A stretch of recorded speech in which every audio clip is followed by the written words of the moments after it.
To understand why reparations are necessary, we first need to look at the historical injustice faced by black people, particularly the transatlantic slave trade and systemic racism. First, let's watch this video and I'll share my thoughts later. Pay attention.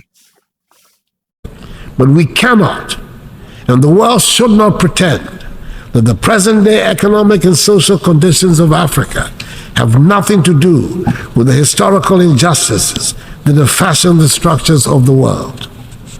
It is time to acknowledge openly that much of Europe and the United States have been built from the vast wealth harvested from the sweat, tears, blood, and horrors of the transatlantic slave trade and the centuries of colonial exploitation. Maybe we should also admit that it cannot be easy to build confident and prosperous societies from nations that for centuries have their natural resources looted and their peoples traded as commodities. For centuries, the world has been unwilling and unable to confront the realities of the consequences of the slave trade. But gradually, this is changing, and it is time to bring the subject of reparations firmly to the fore. Our world is not a happy place today. Wherever we look, and in whichever area of our lives to which we turn our attention, there is unhappiness, distrust, and loss of confidence in the structures that have guided the governance of the world since the end of the Second World War, nearly 8 decades ago. Mr. President, the theme chosen for this meeting is rebuilding trust and reigniting global solidarity, accelerating action on the 2030 Agenda and its sustainable development goals towards peace, prosperity, progress, and sustainability for all. The choice of the theme implies that there's general acknowledgement that things are not what they ought to be in our world. The mutual trust among nations that is required to ensure harmony has considerably diminished. The cohesion that we need to build the peace and prosperity of our societies is disintegrating and nearing Cold War lows. We do not seem to have any common values on which we can all agree, nor common goals to which we all aspire. The fault lines are not just between poor and rich, or the South and North, or the developed and developing countries. Even within well-established and rich countries, the tensions over trade, climate, political boundaries, and geopolitical spheres of influence are palpable. Long-held definitions are being challenged, and sacred truths and beliefs are being questioned or discarded outright. And in some instances, the deliberate peddling of blatant untruths has become acceptable. This organization, the United Nations, under whose auspices we, the nations of the world, are gathered for the annual review of the world, was established in the belief that our common humanity would be the overriding consideration in dealing with the problems that would invariably arise when we deal with one another. There is no doubt that the organization has achieved a great deal in its 78 years of existence, of which we can all be justifiably proud. But it is also true that the reluctance by the nations that were the major powers at the formation of the organization to agree to any reform to reflect present realities has led to the undermining of the credibility of the United Nations and some of its organs, in particular, the Security Council. Ghana is currently serving out the second of its 2-year term on the Security Council as a non-permanent member. This is the 4th time in the 66 years since we joined the UN, the first post-colonial African nation to do so, that we've had the privilege of serving on the Council. Mr. President, it has been a sad and disappointing experience for us. We've witnessed it firsthand, over and over again, that the big powers of the United Nations might be preaching democracy, fairness, and justice around the world, but are happy to practice the opposite here at the United Nations, prioritizing parochial interests over those of humanity. Back in 2017, the first time I addressed the General Assembly as president of my country, I spoke at length on the need to reform of the United Nations and of the Security Council in particular. I said then that the urgent need to reform this organization had been talked about and scheduled for a long time, but somehow we've never found the courage and the will to execute it. I said then that Ghana supports UN reform, especially of the Security Council, as set out in Africa's common position on UN reform, based on the Eswatini Consensus. Mr. President, I said then that the time was long overdue to correct the long-standing injustice that the current structure and composition of the United Nations Security Council represent for the nations of Africa. After serving on the Council at this difficult time in the world, our views on the need for reform have been even more strongly reasserted. We cannot continue to preach democracy, equality, and good governance around the globe. We cannot insist on peace and justice in the world when our global organization is seen by the majority of its members and the people of the world as hampered by an unjust and unfair structure.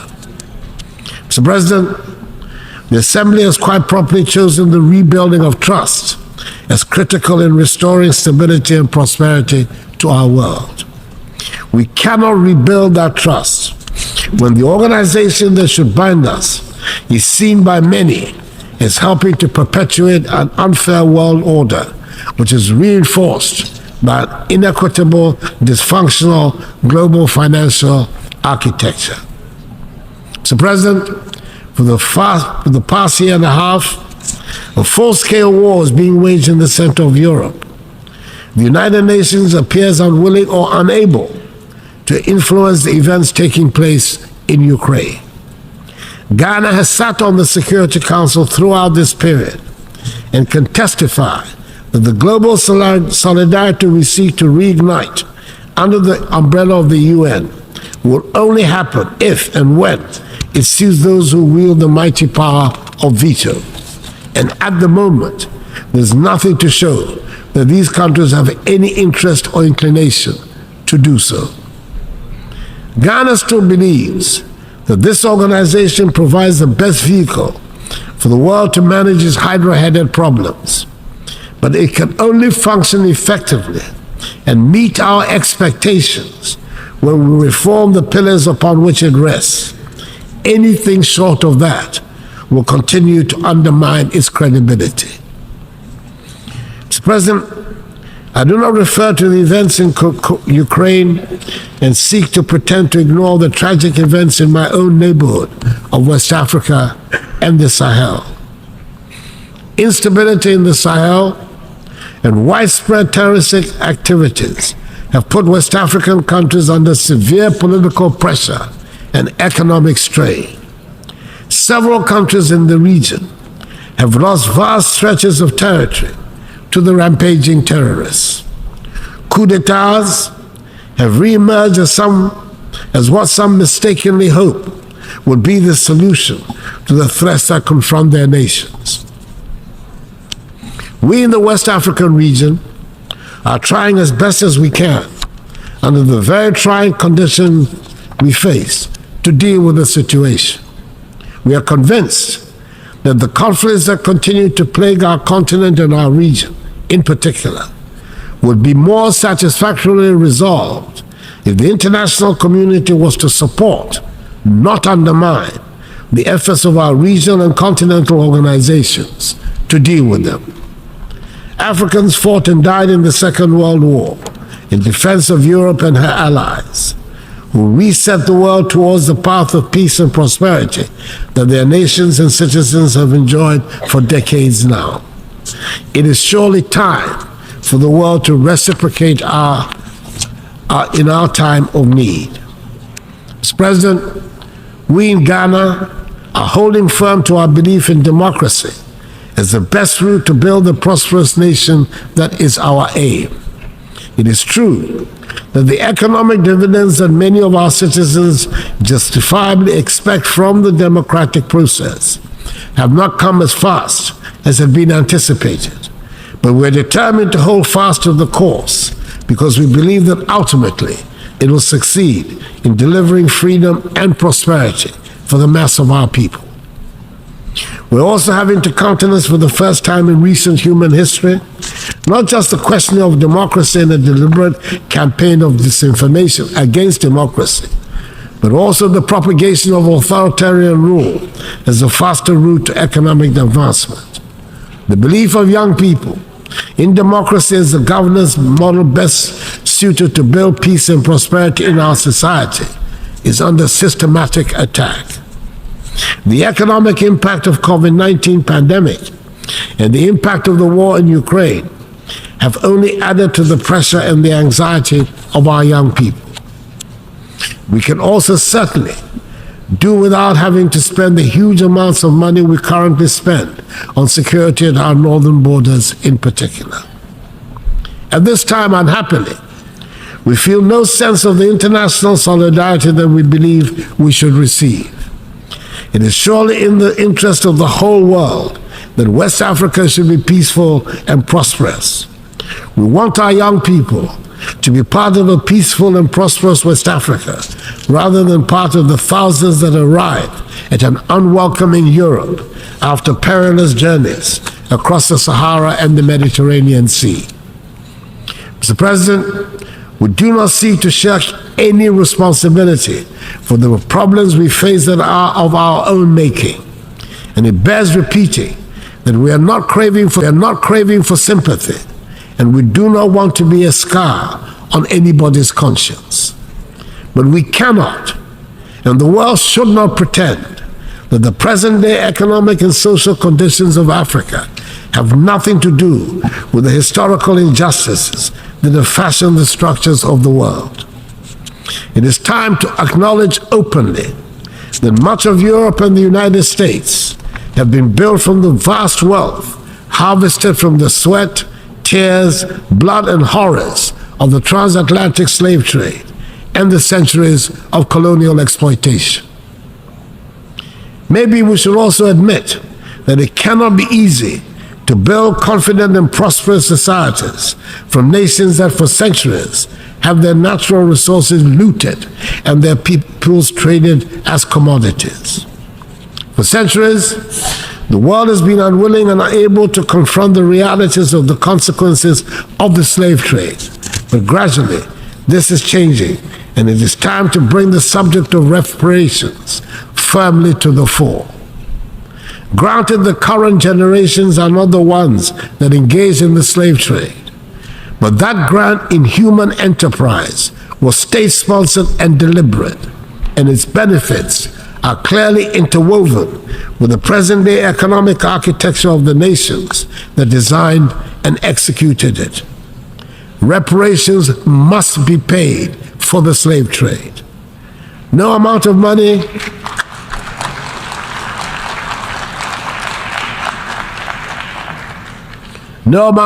will ever make up for the horrors, but it would make the point that evil was perpetrated, that millions of productive Africans were snatched from the embrace of our continent and put to work in the Americas and the Caribbean without compensation for their labor. If there are any hesitations in some minds about the paying of reparations, it is worth considering the fact that when slavery was abolished, the slave owners were compensated for the loss of the slaves because the human beings were labeled as property, deemed to be commodities. Surely, this is a matter that the world must confront and can no longer ignore. The African Union has authorized Ghana to hold a global conference on the issue in November in Accra. It is probably also the time to return to that vexed subject of illicit financial outflows out of the continent of Africa.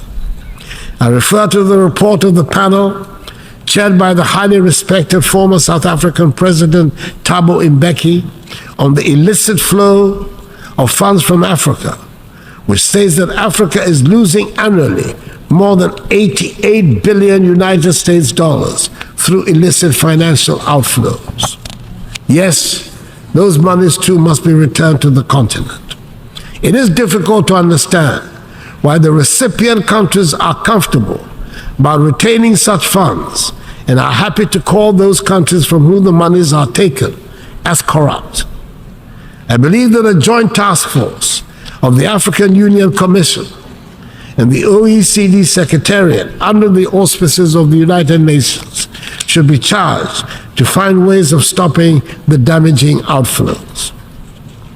Mr. President, before the pandemic, we, like many other parts of the world, were making progress with the 17 SDGs, and we had good reason to believe we would achieve the 2030 target. Today, the picture we have on our performance is not very bright. Most of the 21 targets designated for achievement by 2020 have not been met, and we are not on track to achieve many other targets by 2030. According to the 2023 SDG report, just 12% of the SDG targets are on track to be achieved. Progress on 50% of the targets is weak. The most disappointing part is that we have stalled or retrogressed more than 30% of the targets. We need to accelerate action on the entire project. Mr. President, it is within our capacity to turn things around. A good start would be to make the needed changes to the structures of our organization. Then we can rebuild trust and reignite global solidarity. Mr. President, I thank you for your attention. Enslaved Africans were forcibly taken from their homes, subjugated to brutal conditions, and deprived of their basic human rights. This was not just a moral atrocity, it was an economic system that built wealth for others at the expense of black lives.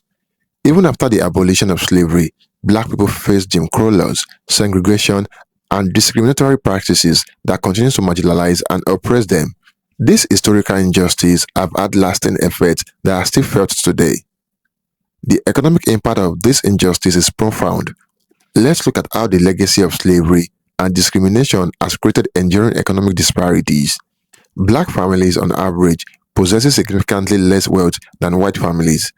This wealth gap is a direct result of centuries of economic disenfranchisement, from slavery to discriminatory housing and employment practices. Reparations can help address these disparities by providing financial resources to those who have been historically denied opportunities to build wealth.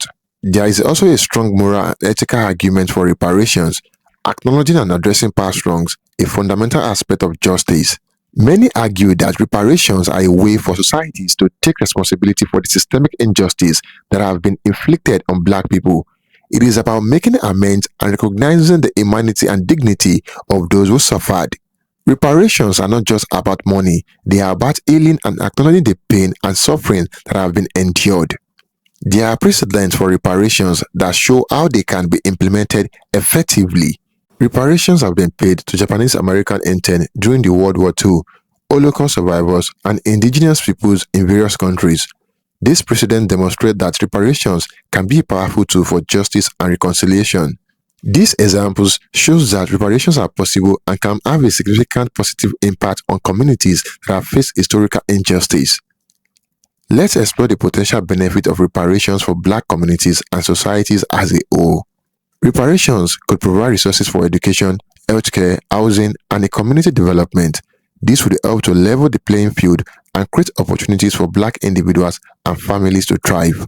Investing in black communities through reparations can lead to a more equitable and prosperous society for everyone. It is about creating a future where all individuals have the opportunity to succeed, regardless of their background. Finally, let's address some common misconceptions about reparations. Some people argue that reparations are divisive or that they are unfairly penalize those who were not directly involved in historical injustice. However, reparations is about addressing systemic issue and creating a fairer society. Reparations are not about blame, they are about responsibility and making things right. It is about acknowledging the past and working towards a better future for all. Thank you for watching. Don't forget to like and share your thoughts in the comment box below. Until next time, cheers and have a good one.